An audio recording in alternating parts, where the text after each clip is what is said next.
कृष्ण और सुदामा की मित्रता। सुदामा जी ने निस्वार्थ मित्रता किया, कोई इच्छा अपेक्षा नहीं रखी, भगवान तो कह के चले गए। जब लौट के आई तब सुशीला मैया ने कहा, स्वामी हमने सुना है कि बचपन के आपके मित्र स्वयं द्वारिकाधीश भगवान है। हाँ देवी, आपने बिल्कुल सही सुना है कि द्वारिकाधीश भगवान ही बचपन के मेरे, वो तो बड़ा एक लगोटिया यार है, बचपन में हम लोग साथ में रहते रहे। तो आपको अपने मित्र से कभी मिलने की कोई इच्छा नहीं होती? इच्छा तो बहुत होती है देवी, पर हम कहाँ और कहाँ, अब तो वो द्वारिकाधीश है, पहचानेगा नहीं पहचानेगा। सुशीला ने कहा, नहीं मैंने सुना है कि वो बड़े ब्रह्मण्य देव हैं। हाँ मुझको भी पता है, कोई ऐसे भूल नहीं सकता है, वो निश्चित याद करके रखा होगा। तो आप मिल क्यों नहीं आते, चले क्यों नहीं जाते, जब इतना प्रेम करते हैं अपने मित्र को? तो सुदामा जी ने कहा, देवी चला तो जाऊं, पर मेरे पास खाली हाथ जाना उचित नहीं, मेरे पास देने के लिए तो कुछ नहीं है। अब आप ही बताइए, शिल और ऊंच वृत्ति के द्वारा मांगते थे तो मांगना ही था, तो एक घर से चार मुट्ठी चावल मांग के ले आती, पर सुशीला जी एक घर से केवल एक मुट्ठी चावल लिया। उनको पता था मेरे स्वामी तो कुछ बोलने वाले हैं नहीं, कन्हैया मेरी दशा देख करके समझ जाएं कि हमारे घर की स्थिति क्या है। इसलिए उन्होंने 4 घर से याचित्वा चतुरान मुष्टीन तंडुकान प्रथई, 4 मुट्ठी अलग अलग घरों से चावल लेकर के आई और उसको कपड़े में बांध करके सुदामा जी को दे दिया। अब आप जाइए। सुदामा जी जब चले तो इतने अद्भुत मग्न होकर के चल रहे हैं कि आज मेरा कन्हैया मेरा बचपन का यार मिलेगा। सुदामा जी बैठे, चरण धोने के लिए जल लाओ। जब तक जल लेके आती तब तक नैनन के जल सो पग धोए, अपने अपने नैन अश्रु से ही गोविंद भगवान ने, ब्रह्मण्य देव भगवान ने सुदामा का पाद प्रक्षालन किया है। अब मित्र आपस में बैठे तो ही कोई बात हो सकती थी, सार्वजनिक तो हो नहीं सकती। सुदामा जी थोड़ी संकोच कर रहे थे। हस्ती दंत से निर्मित दुग्ध फेन के समान सुकोमल रुक्मिणी जी यहाँ निवास करती थी, उस सेज पर लेकर के गए। मित्र आप बहुत थक गए हैं, चल के आए हैं, तो आप थोड़ी आराम भी करते रहें और हम आपके चरण को भी दबाते रहेंगे।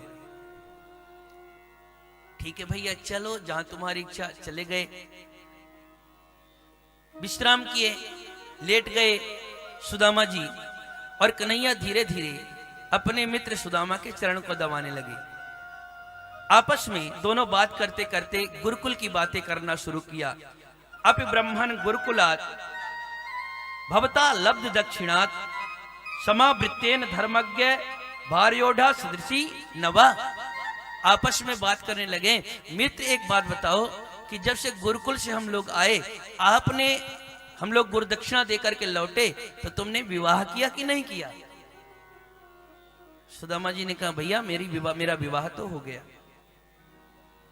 अच्छा, तो तू मेरा पक्का मित्र होकर के अपने विवाह में भी मुझको नहीं भी बुलाया? अरे क्या बुलाता कन्हैया, तू तो द्वारिकाधीश है, यहाँ तो तुम जानते हो ना सब हम लोगों के यहाँ। बोले अच्छा, तो तू बड़ा छोटा करना शुरू कर दिया। सुदामा जी ने कहा, एक बात बताओ, मेरी तो हो गई, तुम्हारी भाभी का नाम सुशीला है, जैसा उसका नाम है बिल्कुल ठीक वैसा गुण है उसका। मेरी तो सुन लिया, जरा अपनी बात बता दे। कन्हैया ने कहा, मेरी पूछो मत, जब आ ही गए हो तो सबसे एक बार मिल ही लो। ठीक है भैया, तो फिर मिला ही दे। तो सबसे पहले रुक्मिणी जी आई, उन्होंने कहा, महाराज प्रणाम। सुदामा जी ने कहा, सौभाग्यवती भव, पुत्रवती भव। कन्हैया ने कहा, थोड़ा रुक रुक के आशीर्वाद एक साथ खर्च मत कर देना।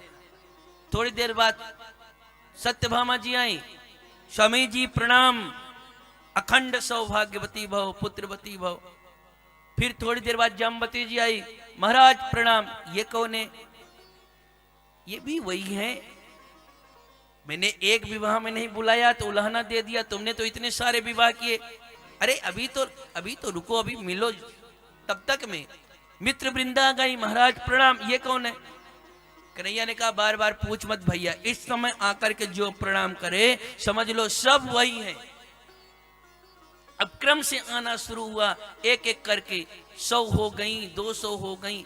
लाला कितनी है? अरे अभी तो देते जाओ आशीर्वाद। जब आए 5000 पूछते पूछते पहले तो अखंड सौभाग्यवती भव, सौभाग्यवती भव, धीरे धीरे भव भव में आ गए। उतना भी जब नहीं हो पाया, हाथ से देने लगे। हाथ भी 5000 पूछते पूछते, लाला एक बात तो सच्ची बता, ये है कितनी? हमारा तो हाथ भी उठना बंद हो गया, अब तो आशीर्वाद मुझसे दिया नहीं जाएगा। कन्हैया ने कहा अब तू भैया घर में झगड़ा करवाया, आधे लोगों को आशीर्वाद दिया, आधे को दिया नहीं, अभी सब झगड़ा कर लेंगे कि हमको।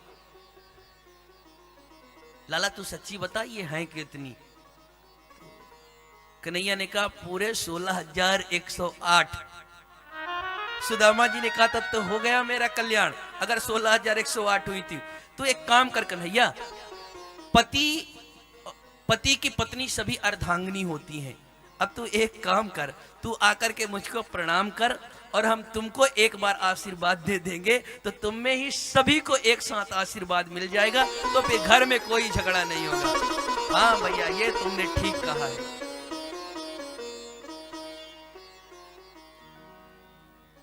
सभी को आशीर्वाद दिया।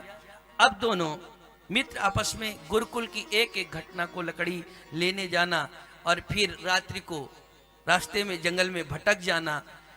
जब भटक जाने के बाद में फिर वर्षा का होना, और वो फिर चना की भी याद आई। जैसे चने की याद आई तो सुदामा जी ने फिर बात ही बदल दिया। अभी वहीं बैठे हो मित्र, अब तो कुछ लाला कुछ आगे बढ़, कन्हैया आगे बढ़। ठीक है, कन्हैया भी कहाँ पीछे रहने वाले थे। कन्हैया ने धीरे से कहा एक बात बता भैया, भाभी ने मेरे लिए कुछ भेजा है कि नहीं भेजा है? मेरी भाभी मेरे लिए तो कुछ जरूर भेजी होगी। नहीं लाला, हम गरीबन को है क्या, कहां से कुछ भेजेगी? नहीं भैया, तुम तो जानते हो कि अगर कोई प्रेम से मुझको कुछ भी समर्पित करे तो हम स्वीकार ही करते हैं। मनी मन कह रहे हैं अभी भी सुदामा जी की पुरानी वाली आदत छुपाने वाली इनकी बदली नहीं है। तो उन्होंने कहा कि कुछ भेजे हो, जो हो वही दे दो। पत्रम पुष्पम फलम तोयम यो में भक्ता प्रेक्षति। कोई प्रेम के साथ में पत्र पुष्प फल कुछ भी दे दे, हम प्रेम से स्वीकार कर लेते हैं। पर सुदामा जी चावल और जोर से दबा करके रखे थे, उस चावल की पोटली छोड़ने का काम ही नहीं कर रहे थे।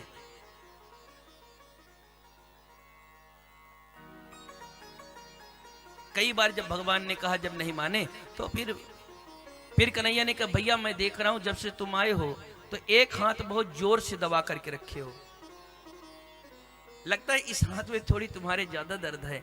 अब इस हाथ को भी लाओ, मैं थोड़ी सेवा कर ही देता हूं। नहीं नहीं भैया मैं बिल्कुल ठीक हूं। कन्हैया ने कहा नहीं भैया लाओ। और कन्हैया जबरदस्ती जिद करके हाथ दबाते दबाते चावल को, जैसे चावल की पोटली खींचा वो चावल बिखर गया। कन्हैया ने एक मुट्ठी चावल उठा करके अपने मुख में डाला और एक लोक की जितनी संपदा होती है वह सब कुछ देने का संकल्प कर दिया। दूसरी मुट्ठी जैसे उठाए थे, तावत क्षीर ग्रहे हस्तम, तब तक रुक्मिणी जी ने आकर के हाथ पकड़ लिया। आचार्यों ने बहुत भाव दिया। एक संत कहते हैं, एक आचार्य कहते हैं कि रुक्मिणी जी ने इसलिए हाथ को पकड़ लिया कि एक लोग तो आपने दे दिया, पूरा देकर के खुद सुदामा होना है क्या? एक ने कहते नहीं, हम इतनी पटरानियां हैं, इतने बड़े महापुरुष का प्रसाद आया है, आप अकेले ही पालेंगे क्या? हम लोगों का नंबर नहीं आएगा क्या? एक कहते हैं ये तो कच्चे चावल थे, कहीं कन्हैया की कोई तबीयत पेट खराब ना हो जाए, इसलिए सब लोगों ने कहा ताबत श्री ग्रहे हस्तम, अब बस स्वामी इतना बहुत है। अंतर क्या है कि जब दुनिया वाले लोग देते हैं तो दिखा के देते हैं, दिखा के देते हैं कि लोग देखो हम कितने बड़े दाता हैं। और जब भगवान देते हैं तो दिखाते नहीं, तुझे देते नहीं देखा मगर झोली भरी देखी। जिसको देते हैं ना उसको भी नहीं पता चलता कि भगवान ने दिया है, पर वो अनंत दे देते हैं, इतना दे देते हैं कि अपनी क्षमता भी उतनी नहीं होती। यही सो घनश्याम कहावत, इसीलिए भगवान को घनश्याम कहते हैं।